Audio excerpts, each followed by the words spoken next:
नमस्कार, मैं हूं आपके साथ नीव गोस्वामी और आप देख रहे हैं हमारा इंडिया न्यूज स्पोर्ट्स का डिजिटल चैनल। मेरे साथ इस वक्त मौजूद है हम सबके चहीते मनोज जोशी सर, जो डिजिटल के संपादक हैं, और हमारे साथ हमारे एक दूसरे एक्सपर्ट हैं जिनका नाम अभिनव है।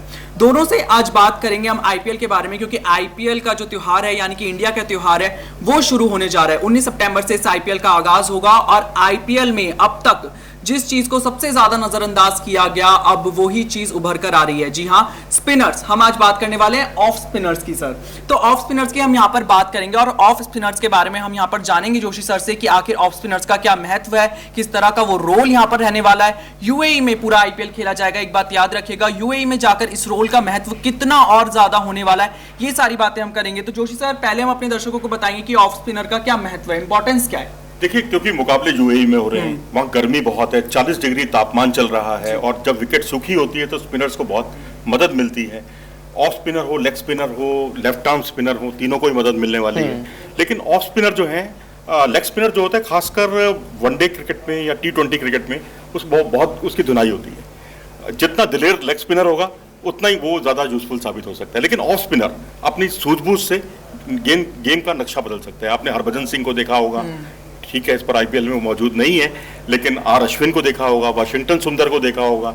ये है अपने बाहुबल से मैच विनर है, मैच जिता सकते हैं।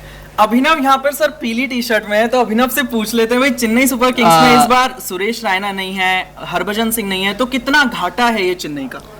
रैना का नहीं होना तो बहुत बड़ा घाटा है, और रैना का रिप्लेसमेंट भी कोई इतनी आसानी से मिलेगा नहीं, जहाँ तक मुझे लग रहा है। और जहाँ तक रही बात भज्जी की, तो चेन्नई के पास वैसे बहुत स्पिनर्स हैं, और चूंकि हमारा डिस्कशन ऑफ स्पिनर पे है तो हम कह सकते हैं कि उनका नहीं होना। और सर ने जैसा कि कहा कि यूएई में जो है विकेट स्लो होती है, शाम में मैचेज होंगे और जैसे जैसे मैच बढ़ेंगे विकेटें और भी स्लो होती जाएंगी, तो वहाँ पे भज्जी का नहीं होना मुझे लगता है कि चेन्नई के लिए कहीं ना कहीं एक झटका है। और भज्जी का नहीं होना इसलिए भी क्योंकि भज्जी आईपीएल के लीडिंग विकेट टेकर्स में से एक रहे हैं, तो वो भले अब उस पुराने आज से 5 साल 7 साल पहले वाले भज्जी नहीं रहे, लेकिन जो उसका एक्सपीरियंस है तो उसको कहीं ना कहीं धोनी भी मिस करेंगे और चेन्नई की टीम को एक घाटा हो सकता है। और धोनी भी हमेशा थोड़ा जो एक्सपीरियंस प्लेयर है उसमें इन्वेस्ट करना और उनको खिलाने में थोड़ा यकीन रखते हैं, तो भज्जी का नहीं होना कहीं ना कहीं चेन्नई के लिए एक झटका है। सर, आप भी क्या कहते हैं, अभिनव की बात से इत्तेफाक रखते हैं कि हरभजन नहीं है, सुरेश रैना नहीं है, तो हो सकता है चेन्नई कहीं ना कहीं दिक्कतों से जूझती हुई नजर आए इस बार?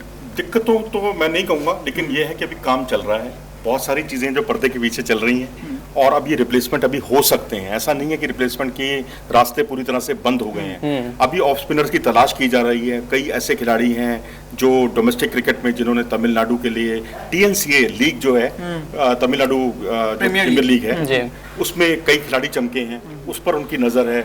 अगले कुछ दिनों में हो सकता है आपको हरभजन सिंह के एक विकल्प के तौर पर एक ऑफ स्पिनर दिखाई दे, तो उस पर चर्चा अभी चल रही है। लेकिन अभी भज्जी का ना होना, निश्चित तौर पर बहुत इकोनॉमिकल बॉलर, और बिल्कुल फ्लाइट नहीं करते थे और बिल्कुल रनों पर लगाम लगा देते थे, बल्लेबाज अपनी खींच में विकेट देता था, तो ये उनकी बहुत बड़ी कामयाबी रही है हरभजन सिंह की। उनकी कमी निश्चित तौर पर खलेगी, चाहे कोई भी उनका रिप्लेसमेंट आ जाए।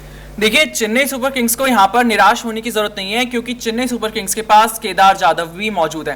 केदार जाधव भले ही एक पार्ट टाइम बॉलर हो, लेकिन ऑफ स्पिनर तो वो भी फेंकते हैं, और वो इतनी लो फ्लाइट के साथ सर ऑफ स्पिनर फेंकते हैं, कई बार तो ऐसा लगता है कि बिल्कुल ही उन्होंने हाथ का ना एक्शन दिखा ना कुछ, और बैट्समैन को खेलने के लिए बॉल दे दी। देखो, टीम इंडिया में कई बार उन्होंने बहुत ही नाजुक मौकों पर बहुत ही महत्वपूर्ण ब्रेक थ्रू दिलाए हैं। और ठीक है, अपनी टीम के जो रणजी टीम है उनकी, उसके भी वो रेगुलर बॉलर नहीं है, लेकिन जब भारतीय टीम में उन्हें अवसर मिला तो वहां उन्होंने अपनी उपयोगिता, बेशक उनका आर्म जो है यहीं तक ही रहता हो, इससे ऊपर ना जाता हो, लेकिन विकेट है, चाहे आप किसी भी तरह से लें। और सर मुझे लगता है कि जो वहाँ की विकेट है, जहाँ पे मैचेज होने यूएई में होंगे, दुबई में, तो वहाँ पे विकेट भी उसको सूट करेगी केदार जाधव को, क्योंकि स्लो बॉल फेंकते हैं और वहाँ की जो विकेट है, तो उस लिहाज से भी केदार जाधव बहुत इम्पैक्टफुल हो सकते हैं उस लिहाज से। क्योंकि अब देखिए, उनके पास ऑलरेडी स्पिनर्स हैं, ठीक है, वो भज्जी नहीं है लेकिन स्पिनर्स हैं, तो अब केदार जाधव का धोनी कैसे यूज़ करते हैं ये देखने वाली बात होगी, यूज़ करते भी या फिर नहीं। लेकिन धोनी चूंकि स्पिनर्स पे थोड़ा ज़्यादा भरोसा करते हैं, तो मुझे लगता है कि हर मैच में 1 से 2 ओवर तो कराएंगे ही कराएंगे।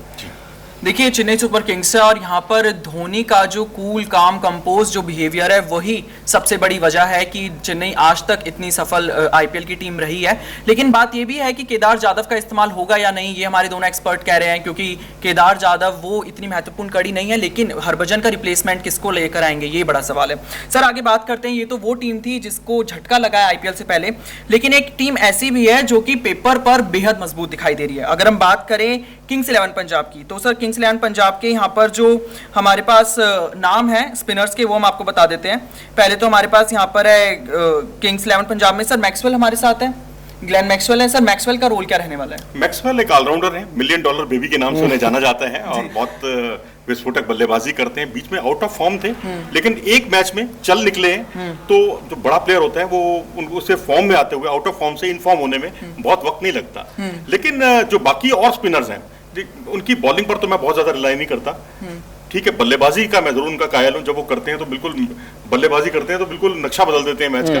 बॉलिंग एक औसत दर्जे की बॉलिंग है। सर मैं आपके साथ बॉलिंग में जरूर एग्री करता हूं, लेकिन शायद बैटिंग में भी मैक्सवेल कुछ चल नहीं रहे हैं पिछले कुछ सालों से। एक मैच चलने के बाद देखो रिदम में आ जाता है। एक आपका बल्लेबाजी जो है ना एक मैच की नक्शा बदल देती है आपका पूरा। तो सर अभिनव क्या कहते हैं, सर की बात से इत्तेफाक रखते हो कि क्या कहते हैं जो मैक्सवेल है वो चलेंगे या नहीं चलेंगे या अच्छा चलेंगे, क्योंकि चल नहीं रहे हैं वो भी आईपीएल में? मैक्सवेल मैं सर के साथ जाना चाहूंगा कि मैक्सवेल के साथ एक दिक्कत रही है कि बहुत कंसिस्टेंट रहे नहीं है, लेकिन जो T20 का फॉर्मेट है ना वो मैक्सवेल को सूट करता है। और वहाँ यूएई में अबू धाबी में उनका रिकॉर्ड बड़ा अच्छा रहा। आप लोगों को याद होगा कि 2014 का आईपीएल बहुत रन बना दिए थे। हालांकि आधे आईपीएल के बाद फिर हिंदुस्तान में आईपीएल हुआ था, उसके बाद के मैचेस हिंदुस्तान में हुए थे, लेकिन जितने मैचेस वहाँ यूएई में हुए थे ना, पंजाब की टीम वहाँ 6 मैच खेली, 6 के 6 मैच जीती और हर मैच में ये मैक्सवेल रन बना रहा था।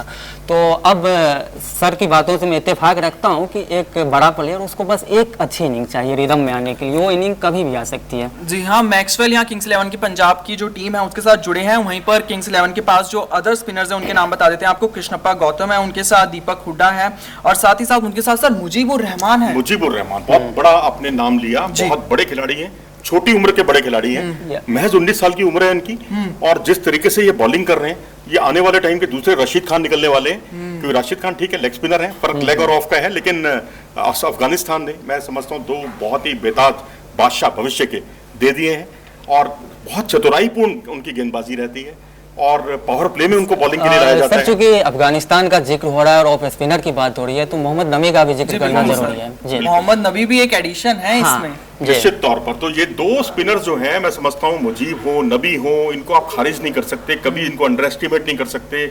आपने इन पर चौका छक्का लगाया तो आप ये समझिए कि अगली गेंदों पर आपके लिए अपने आप को बचा पाना बड़ा मुश्किल है। मुझे तो लगता है कि मोहम्मद नबी बहुत अंडररेटेड है। मैंने कभी नबी को ये नहीं देखा है कि वो एकदम से छक्के चौके खा रहा है। T20 फॉर्मेट बहुत इकोनॉमिकल है।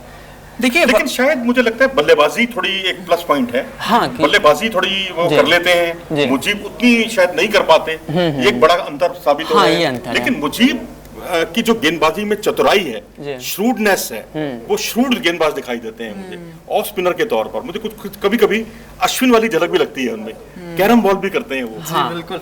लेकिन शायद जैसा कि अभिनव ने कहा कि जो मुजीब है, जो क्या कहते हैं हमारे मोहम्मद नबी है, वो शायद से इतने उभर कर नहीं आए। रीजन यही है कि उनसे पहले राशिद खान अपनी जो मौजूदगी है वो सनराइजर्स हैदराबाद में दिखा चुके थे और वहीं कहीं ना कहीं उस मौजूदगी ने मोहम्मद नबी के उस टैलेंट को कहीं ना कहीं ओवरकम कर लिया, ओवरटेक कर लिया। लेकिन मोहम्मद नबी यहाँ पर बेहद इंपॉर्टेंट एसेट साबित हो सकते हैं सनराइजर्स हैदराबाद के लिहाज से। सर बात करते हैं यहाँ पे दिल्ली कैपिटल्स के हमारे होम टाउन की, तो उसके बारे में क्या कहना है? रविचंद्रन अश्विन है वहां पर इस बार। जी हाँ, बिल्कुल। पंजाब से उनका पलायन हो गया, अब दिल्ली में आ गए हैं और दिल्ली में मैं तो समझता हूँ कि अगर वो T20 खेलते इंडियन टीम से, बेस्ट स्पिनर थे। 50 विकेट आप देखिए उनके कितने कम मैचों में हुए हैं। लेकिन सर और वो बहुत शुरू में ठीक थे, लेकिन मुझे लगता है कि नहीं, आप भी क्रिकेट को अगर देखते होंगे तो मतलब बाद में बहुत रन खर्च करने लगे, बहुत रन खाने लगे रवि अश्विन कि मतलब बात ये भी है, शुरुआत उनकी बहुत धमाकेदार हुई, बहुत धमाकेदार ऐसा लग नहीं रहा था। लेकिन एक शायद फर्क ये भी है, आपने इकोनॉमी का उनका जिक्र किया, थोड़ा इंडिया के बाहर जब वो खेलते हैं तो वो वैसे उनमें तन्मयता वो नहीं दिखाई देती। इंडियन विकेट्स के बेताज बादशाह तो आप उन्हें कोई भी फॉर्मेट खिला दीजिए। हाँ। लेकिन सर मैं आप दोनों की बात से यहाँ पे इत्तेफाक रखूंगा, मतलब कि मेरा ये मानना है, खुद का मेरा अपना पॉइंट ऑफ व्यू है कि अश्विन के ऊपर किंग्स 11 पंजाब ने कप्तानी का बोझ भी कहीं ना कहीं घेर दिया था, तो कप्तानी की वजह से भी वो इतने उभर कर नहीं चलिए आए अब देख थे। लेते हैं, इस बार तो कप्तान नहीं है। हाँ, तो इस बार बिना किसी द्वंद के, बिना किसी प्रेशर के वो गेंदबाजी करते हुए दिखाई देंगे। उनकी पावर प्ले की गेंदबाजी हो, उनकी कैरम बॉल हो, उनकी विविधतापूर्ण गेंदबाजी है, वो थोड़ी सी अलग लगती है। और बाकी गेंदबाजों की तुलना में शायद भज्जी में वो उतनी विविधता नहीं दिखती थी जो विविधता इनमें दिखाई देती है अश्विन में। तो अश्विन यहाँ पर दिल्ली कैपिटल्स के लिए स्पिनर्स की कमान जरूर संभालेंगे। स्पिनर का जो डिपार्टमेंट होगा वो अश्विन यहाँ पर जरूर अपनी तरफ से चलाने की कोशिश करेंगे। सर, बात कर लेते हैं सुनील नारायण की। बॉलर कम बैट्समैन बन गए हैं वो अब। हाँ, क्या बॉलिंग तो करेंगे? करते ही नहीं है। कभी कहते हैं उंगली में उनकी इंजरी हो गई है इसलिए वो बॉलिंग ही नहीं करेंगे कभी। और अब जितना हुनर है ना, वो हुनर वो दिखा नहीं पा रहे हैं आईपीएल में पिछले कुछ टाइम से, डिलीवर नहीं कर पा रहे हैं। और शायद उनका पूरी तरह से फिट ना होना भी एक कारण हो सकता है। लेकिन वही बात है, वही फिटनेस बल्लेबाजी में आप दिखाने लग गए। बॉलर बैट्समैन बन गया, बैट्समैन बॉलर बन गया, बड़ा अजीब सा लगता है। और ऐसे कई एग्जांपल हैं सर, इरफान पठान से लेकर सुनील नारायण तक की अच्छे बॉलर थे, लेकिन मतलब क्या कहे कि उसने तो जनाब 145 किलोमीटर प्रति घंटे की रफ्तार से गेंद फेंकते स्विंग थे और उसके जब बाद स्विंग होती थी 123 124 123 124 पर आ गए वो। और उसके बाद वो बल्लेबाजी में मुझे याद है टेस्ट मैच दिल्ली में हुआ था, उसमें ग्रेग चैपल का बहुत भरोसा था उन पर, उनको ओपनिंग करा दी उन्होंने टेस्ट मैच में। और मुझे याद है 90 प्लस उन्होंने रन भी बनाए। हाँ, 96। हाँ जी। तो यहाँ पर सुनील नारायण जो हैं वो बैट्समैन की जगह, बॉलर की जगह बैट्समैन बन गए। उन्हें एक पिंच हिटर की तरह यहाँ पर यूज करती है कोलकाता नाइट राइडर्स, सबसे ऊपर भेजती है, क्योंकि कोलकाता नाइट राइडर्स चाहती है कि उनके जो बैट्समैन है वो बाकी के लिए, बाकी आने वाले कुछ समय के लिए बचे रहे, तो इसलिए वो यहाँ पे सुनील नारायण का यूज करती है। तो ये वो महत्वपूर्ण स्पिनर्स थे जो इस बार की आईपीएल की काया पलट कर सकते हैं, क्योंकि आईपीएल में स्पिनर्स का रोल बेहद महत्वपूर्ण रहने वाला है। हमने आपको बताया यूएई में ये आईपीएल होने वाला है। भारत की पिचेस हर कोई टीम अपने हिसाब से बनवाती थी। दिल्ली कैपिटल ज्यादातर स्पिनर्स में इन्वेस्ट करती है, लेकिन यूएई की पिचेस जो है वो नेचुरली स्पिनर्स को ही सहायता करेगी। तो आपको क्या लगता है इस बार कौन सा स्पिनर चलेगा, ये हमें जरूर बताएं कमेंट सेक्शन में। और साथ ही साथ हमारे इंडिया न्यूज स्पोर्ट्स के यूट्यूब चैनल को जाते जाते सब्सक्राइब करना बिल्कुल भी ना भूलें।